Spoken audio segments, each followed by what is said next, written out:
ಬಿಸಿ ತವದ ಮೇಲೆ ಅರಿಶಿನ ಪುಡಿಯನ್ನು ಹಾಕಿ ನೀವೇ ಶಾಕ್ ಆಗ್ತೀರಾ. ಈ ಅರಿಶಿನ ಈ ಒಂದು ಚಳಿಗಾಲಕ್ಕೆ ತುಂಬ ಆರೋಗ್ಯದ ಸಮಸ್ಯೆಯನ್ನು ಸುಧಾರಿಸುತ್ತೆ.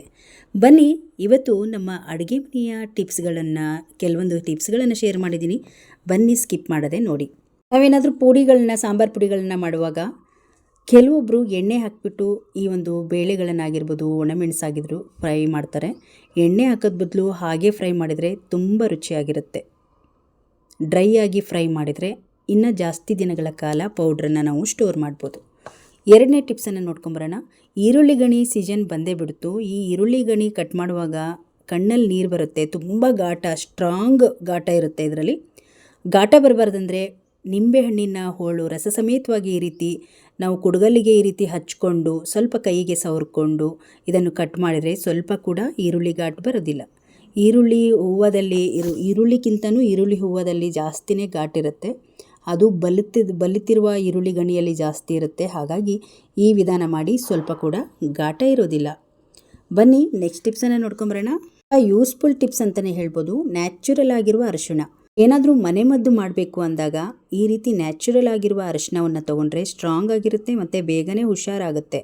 ಹಾಗಾಗಿ ನಾನು ನ್ಯಾಚುರಲ್ ಆಗಿರುವ ಅರಿಶಿಣವನ್ನು ತೊಗೊಂಡಿದ್ದೀನಿ. ಕಬ್ಬಿಣದ ತವದ ಮೇಲೆ 1.5 ದೊಡ್ಡ ಚಮಚದಲ್ಲಿ ಅರಿಶಿನ ಹುಡಿಯನ್ನು ಹಾಕಿ ಈ ರೀತಿ ಚೆನ್ನಾಗಿ ಫ್ರೈ ಮಾಡ್ಕೊಳ್ಬೇಕು. ಫ್ರೈ ಮಾಡ್ತಾ ಮಾಡ್ತಾ ದೊಡ್ಡ ಉರಿಯಲ್ಲೇ ಇರಬೇಕು. ನೀವು ಹಾಕಿರುವ ಅರಿಶಿನ ಪುಡಿ ಸ್ವಲ್ಪ ಬೆಂಕಿ ಕಲರ್ ಆಗಬೇಕು, ಕೆಂಪಗೆ ಕೆಂಡದ ಥರ ಆಗಿ ನಂತರ ಅದು ಕಪ್ಪಾಗುತ್ತೆ. ಅಲ್ಲಿವರೆಗೂ ಇದನ್ನು ನೀವು ಫ್ರೈ ಮಾಡಬೇಕು. ಮತ್ತು ಜಾಸ್ತಿನೂ ಫ್ರೈ ಮಾಡೋಕ್ಕೆ ಹೋಗಬಾರ್ದು. ಸ್ವಲ್ಪ ಕಲರು ಕೆಂಡದ ಥರ ಆದ ತಕ್ಷಣ ಸ್ಟವ್ ಉರಿಯನ್ನು ಆಫ್ ಮಾಡಬೇಕು. ಇಲ್ಲಾಂದರೆ ಬೂದಿ ಥರ ಆದರೆ ಚೆನ್ನಾಗಿರೋದಿಲ್ಲ ಮಾಡುವ ಟಿಪ್ಸಿಗೆ. ಇನ್ನೊಂದು ಟಿಪ್ಸ್ ಇದೆ ನೋಡಿ.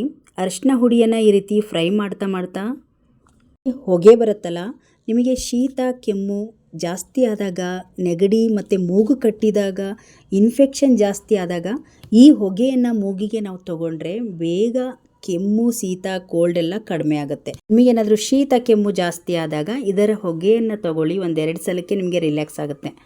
ಇವಾಗ ನೋಡಿ, ಇದು ಸ್ವಲ್ಪ ಕಪ್ಪು ಕಲರ್ ಆಗಿದೆ. ಈ ರೀತಿ ಆದರೆ ನಾವು ಸ್ಟವ್ ಉರಿಯನ್ನು ಆಫ್ ಮಾಡ್ಕೊಂಡ್ಬಿಡಬೇಕು. ಸ್ವಲ್ಪ ಬೆಂಕಿ ಥರ ಆಗುತ್ತೆ ಅದು, ಅಲ್ಲಿವರೆಗೂ ನಾವು ಇದನ್ನು ಫ್ರೈ ಮಾಡ್ಕೊಳ್ಬೇಕು.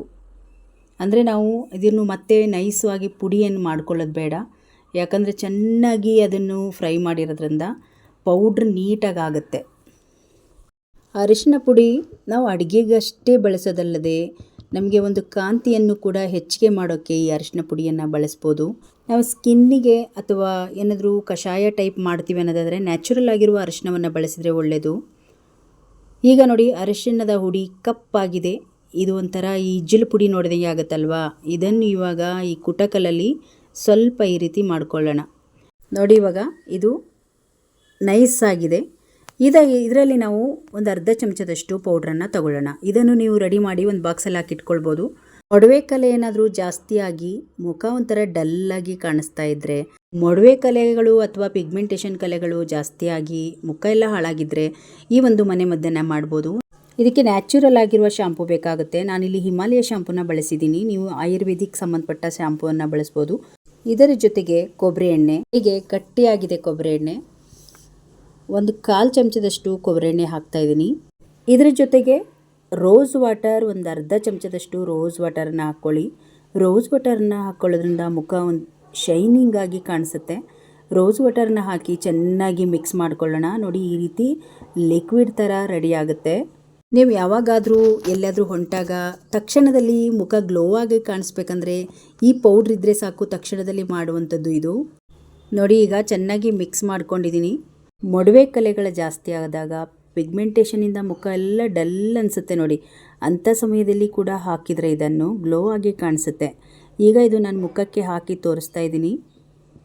ನಮಗೆ ಎಲ್ಲಿ ಪಿಗ್ಮೆಂಟೇಷನ್ ಕಲೆ ಇರುತ್ತೋ ಅಥವಾ ಮೊಡವೆ ಕಲೆ ಎಲ್ಲಿರುತ್ತೋ ಅಲ್ಲಿ ಹಚ್ಚಿ ನೋಡಿ. ಈ ರೀತಿ ಜಾಸ್ತಿ ಉಜ್ಜಕ್ಕೆ ಹೋಗಬಾರ್ದು. ಹಚ್ಚಿ ಒಂದು 10 ನಿಮಿಷಗಳ ಕಾಲ ಬಿಟ್ಟು ಬಿಡಬೇಕು. ಡ್ರೈ ಆಗಬೇಕು.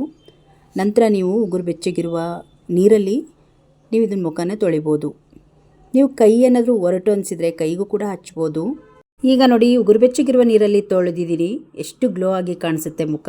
ನಿಮ್ಮ ಮುಖ ಗ್ಲೋ ಆಗಿರಬೇಕು ಅಥವಾ ಮೊಡವೆ ಕಲೆ ಜಾಸ್ತಿ ಆಗಿದ್ದರೆ ಇಂಥ ಒಂದು ಮನೆಮದ್ದನ್ನು, ಫೇಸ್ ಪ್ಯಾಕನ್ನು ಟ್ರೈ ಮಾಡಿ. ತುಂಬ ಚೆನ್ನಾಗಿ ಯೂಸ್ ಆಗುತ್ತೆ. ಇವತ್ತಿನ ವಿಡಿಯೋ ನಿಮಗೆ ಇಷ್ಟ ಆದರೆ ಒಂದು ಲೈಕ್ ಮಾಡಿ, ಈ ವಿಡಿಯೋವನ್ನು ಶೇರ್ ಮಾಡಿ. ಇನ್ನಷ್ಟು ವಿಡಿಯೋಗಳಿಗಾಗಿ ನಮ್ಮ ಯೂಟ್ಯೂಬ್ ಚಾನಲ್ ಹಾಗೆ ಫೇಸ್ಬುಕ್ ಪೇಜನ್ನು ಫಾಲೋ ಮಾಡಿ. ಧನ್ಯವಾದ.